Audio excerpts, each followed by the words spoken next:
Hello viewers. Pope Francis மரண செய்தியானது பார்த்தீங்கன்னா இந்தியாவில் வெளியான அந்த ஒரு தருணமானது பார்த்தீங்கன்னா எப்படி இருந்தது அப்படிங்கிறது குறித்து தாங்க இந்த பதிவில் நம்ம பார்க்க போகிறோம். கத்தோலிக் திருச்சபையினுடைய தலைவர் போப் பிரான்சிஸ் அவர்கள் இன்று தனது 88 வயதில் பார்த்தீங்கன்னா காலமாக இருக்கிறாரு. அவருடைய மரண நேரமானது பார்த்தீங்கன்னா காலை 7:35 மணிக்கு பார்த்தீங்கன்னா உயிர் பிரிந்ததாக பார்த்தீங்கன்னா சொல்லப்படுது.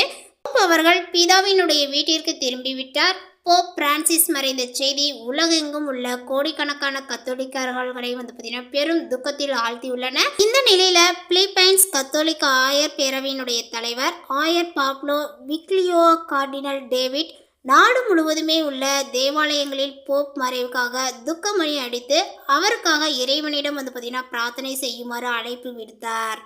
இந்தியா உட்பட பல்வேறு நாடுகளில் உள்ள கத்தோலிக்க தேவாலயங்களிலும் பார்த்தீங்கன்னா இன்று பிற்பகலில் போப் பிரான்சிஸ் மறைந்த செய்தி வெளியானதை தொடர்ந்து மணி ஓசைகள் எழுப்பப்பட்டது.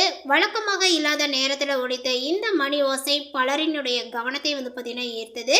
திடீரென ஏன் தேவாலய மணி அடிக்கிறது என பார்த்தீங்கன்னா புரியாமல் குழம்பிய பலருமே பின்னர் செய்தி இணையதளங்கள் மற்றும் பிற ஆதாரங்களில் பார்த்தீங்கன்னா போப் பிரான்சிஸ் காலமான செய்தியை அறிந்து கொண்டனர். பலருக்கும் அதிகாரப்பூர்வ செய்தி வருவதற்கு முன்பே தங்களுடைய பகுதியினுடைய தேவாலயங்களில் ஒலித்த துக்க மணிகளினுடைய வழியாகவே இந்த சோக செய்தி முதலில் தெரிய வந்தது. ஒரு நெகிழ்ச்சியான ஒரு நிகழ்வாக அமைந்தது. இது டிஜிட்டல் யுகத்திலும் அதேபோல் பாரம்பரியமான மணி ஓசை ஒரு முக்கிய அறிவிப்பு சாதகமாகவும் சமூகத்தினுடைய துக்கத்தை வெளிப்படுத்தக்கூடிய அடையாளமாகவும் இருப்பதை காட்டியது. தேவாலய மணிகள் பொதுவாக பார்த்தீங்கன்னா மகிழ்ச்சியான நிகழ்வுகளுக்கும் குறிப்பிட்ட சபையைச் சேர்ந்த யாராவது பார்த்தீங்கன்னா மரணித்தாலோ வழிபாட்டு நேரங்களுக்கும் ஒழிக்கக்கூடிய வழக்கம் கொண்டதாக இருக்குங்க.